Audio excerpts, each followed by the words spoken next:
Hello everyone, welcome to this channel. आज हम लोग नीट 2024 का जो क्वेश्चन पेपर है उसमें से जो questions motion in a straight line and plane इन दोनों चैप्टर से आया है, इन दोनों चैप्टर्स में से जो क्वेश्चन आया है, यानी कि यहाँ पे देखोगे कि 4 क्वेश्चन आए हैं 2024 में। तो ये चारों क्वेश्चन आज हम लोग सॉल्व करने वाले हैं। ठीक है, तो चैप्टर का नाम क्या है? क्लास 11 का चैप्टर है motion in a straight line and plane. Okay, इन दोनों चैप्टर्स में से जो क्वेश्चन आया है, यानी कि चारों क्वेश्चन आज हम लोग सॉल्व करेंगे one by one along with details explanation. Okay, so start करते हैं फर्स्ट वन से। फर्स्ट वन जो क्वेश्चन है इजी है, सिंपल है, बट कॉन्सेप्चुअल है। ज़्यादातर क्वेश्चंस इस तरीके से ही पूछते हैं। नीट में ज़्यादा लंबा कैलकुलेशन नहीं रहता है, सिंपल फॉर्मूला बेस्ड कैलकुलेशन के ऊपर रहता है। ओके, सो कॉन्सेप्चुअल बेस्ड भी रहता है ज़्यादातर, ताकि बहुत शॉर्ट टाइम में सॉल्व कर सके स्टूडेंट्स। तो ये दिमाग में भी रहना पड़ेगा। तो फर्स्ट क्वेश्चन कॉन्सेप्चुअल बेस्ड है। चलो स्टार्ट करते हैं। Wheel of a block cart is rolling on a level road as shown in the figure below. Right side में फिगर है, देख सकते हो। If its linear velocity is v, linear velocity मतलब ये जो पॉइंट है, ध्यान रखना, ये सेंटर ओ, ये पॉइंट मूव कर रहा है v वेलोसिटी से। ठीक है, in the direction show, right side में जा रहा है। Which one of the following is correct option? p and q are highest point. ये जो p है ये हाईएस्ट पॉइंट है और q क्या है? लोएस्ट पॉइंट है of the wheel. First option को पढ़ते हैं, क्या बोला है?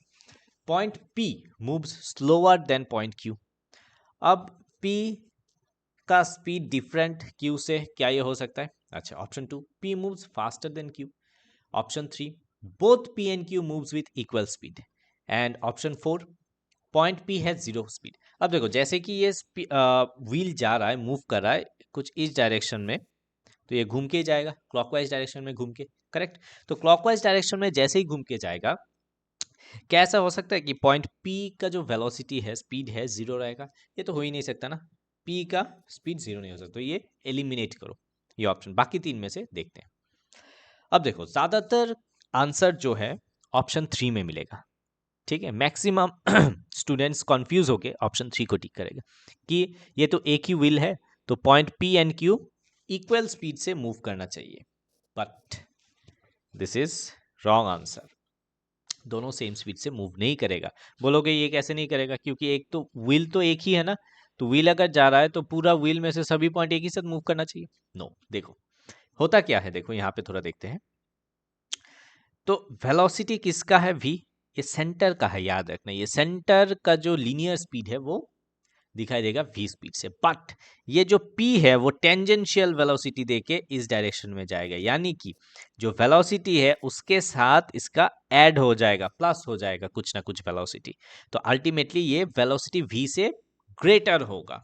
ठीक है, वेयर एज ये जो q है, q मूव करेगा ये पॉइंट इस डायरेक्शन में, है ना? थोड़ा देखो, तो ये इधर जाएगा ना, ये पॉइंट ऐसे जाएगा, ये घूमेगा व्हील, तो क्यू पॉइंट कुछ देर के बाद यहाँ पे ऐसे जाएगा क्यू पॉइंट, यानी कि वो लेफ्ट साइड में जा रहा है, opposite to the direction of wheel.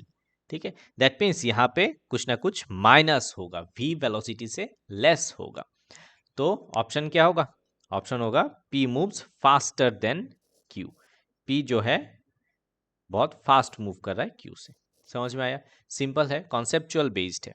देखा, तो मैक्सिमम आंसर जो है यहाँ पे मिलेगा, maximum answer, but this is the wrong answer. ठीक है, कॉन्सेप्ट बेस्ड हम लोग को ठीक से पढ़ना है।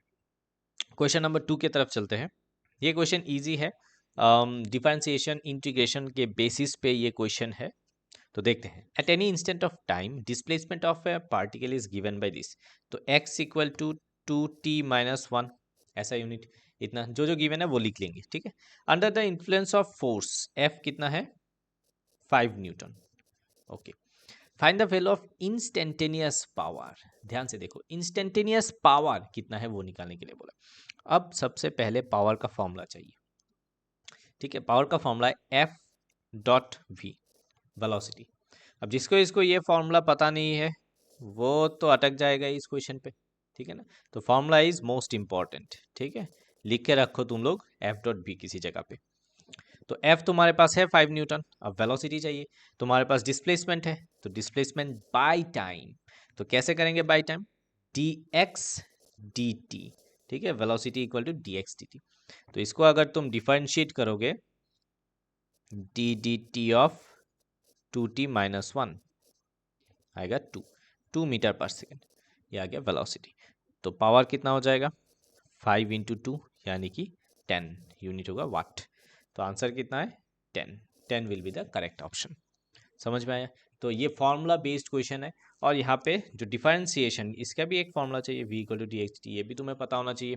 इंस्टेंटेनियस वेलोसिटी, ठीक है, याद है इंस्टेंटेनियस वेलोसिटी? तो इंस्टेंटेनियस वेलोसिटी को जानना बहुत ज़रूरी है। ओके चलो नेक्स्ट क्वेश्चन की तरफ चलते हैं। Three is very simple. ये हम लोग बोलते हैं कि गिफ्ट दिया है, गिफ्ट नीट की तरफ से गिफ्ट क्वेश्चन है, क्योंकि इतना इजी क्वेश्चन जनरली पूछता नहीं है, बट इस बार पूछा है। हाँ पूछता है, कुछ ना कुछ क्वेश्चंस तो पूछते हैं, गिफ्ट देते ही है ऐसा नीट की तरफ से। चलो ये गिफ्ट को हम लोग देखते हैं, एक्सेप्ट करते हैं। 5 सेकेंड का आंसर, 5 सेकेंड में इसको आंसर बताना पड़ेगा, ठीक है। A particle moving with uniform speed in a uniform speed बोला है इन ए सर्कुलर पाथ। तो this is circular path, uniform speed से जा रहा है। सपोज मान लेते हैं कि 5 मीटर पर सेकेंड स्पीड से जा रहा है। ओके अच्छा, मेंटेन्स कांस्टेंट वेलोसिटी। अब क्या होगा, कांस्टेंट वेलोसिटी होगा। देखो वेलोसिटी क्या होता है, चेंजिंग क्वांटिटी, हर एक पॉइंट पे चेंज होगा, ये टेंजेंट निकलेगा, याद है टेंजेंट। तो this option is wrong. Constant acceleration, acceleration constant कभी नहीं होगा, वेलोसिटी चेंज हो रहा है तो एक्सेलरेशन भी चेंज होगा। तो ऑप्शन सी भी नहीं होगा कांस्टेंट वेलोसिटी, तो option 4 will be the correct one, varying velocity with varying acceleration. ठीक है, बहुत सिंपल है। तो एक्सेलरेशन कौन सा आता है, कोई बता सकते हो? एक्सेलरेशन आएगा सेंट्रीपिटल एक्सेलरेशन, ठीक है, AC centripetal acceleration toward the centre, centre की तरफ सेंट्रीपिटल एक्सेलरेशन आएगा। ठीक है चलो next question number 4 and last one. ये ग्राफिकल बेस्ड है। देखो velocity time graph plot of A motion of a body is shown below, ठीक है, वेलोसिटी वर्सेस टाइम ग्राफ यहाँ पे दिया है। तो देखते हैं क्या है। तो वेलोसिटी अगर इस तरीके से स्ट्रेट लाइन जाता है स्लोप करके, ये क्या रिप्रेजेंट करता है? ए हो गया पॉजिटिव, पॉजिटिव एक्सेलरेशन रिप्रेजेंट करता है कि नहीं? अच्छा अच्छा, अगर वेलोसिटी कांस्टेंट हो गया यहाँ पे, है ना, वेलोसिटी क्या है, कांस्टेंट है, तो एक्सेलरेशन कितना होगा? 0। नेक्स्ट वेलोसिटी डिक्रीज कर रहा है, डिक्रीजिंग ऑर्डर में, तो वेलोसिटी अगर डिक्रीज कर रहा है एक्सेलरेशन हो जाएगा नेगेटिव। तो वही हम लोग को ढूंढना पड़ेगा एक्सेलरेशन वर्सेस टाइम ग्राफ में, ठीक है, कौन सा बेस्ट सूट करता है। तो लेट्स सी। तो फर्स्ट वन में क्या है, देखो एक्सेलरेशन क्या होना चाहिए, पॉजिटिव। तो क्या एक्सेलरेशन ऐसा आएगा पॉजिटिव? नहीं, कांस्टेंट एक्सेलरेशन आएगा यहाँ पे, तो ये ऑप्शन नहीं होगा। देखो सेकंड वाला में क्या होना चाहिए, एक्सेलरेशन 0 होना चाहिए, क्या ये 0 है? नो, तो ऑप्शन गलत।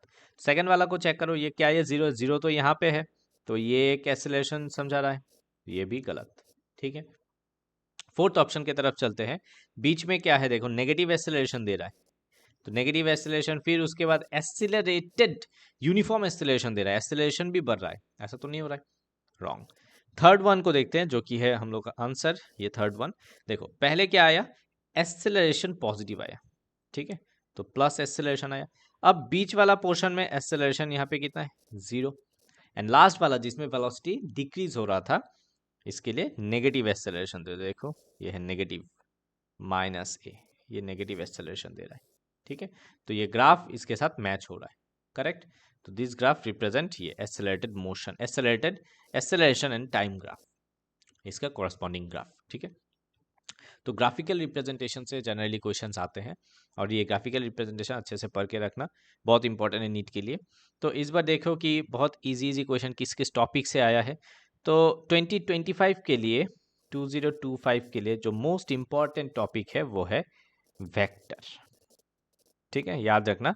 वेक्टर पार्ट से इस बार 24 में कोई क्वेश्चन नहीं आया, दैट मीन्स 25 में तो आने वाला है, ठीक है। इस तरीके से क्वेश्चन को एसेस करते हैं हम लोग, ठीक है। तुम लोग को भी करना चाहिए, किस किस टॉपिक से क्या क्या कौन से साल में कैसा क्वेश्चन आया है, वो इंपॉर्टेंट है। तो वेक्टर वाला part very very important, mark करके रखो, ठीक है। वेरी सिंपल सिंपल क्वेश्चन आएगा वेक्टर पार्ट से, तो अच्छे से करना। Okay, so thank you very much for watching this video, and hopefully इस तरीके का और भी वीडियो आएगा। नेक्स्ट चैप्टर देखते हैं कौन सा चैप्टर ला सकते हैं हम लोग। तो stay tuned in this channel and आप लोगों को नोटिफिकेशन मिल जाएगा जैसे ही नेक्स्ट वीडियो अपलोड होता है। So till then, thank you very much and have a nice day.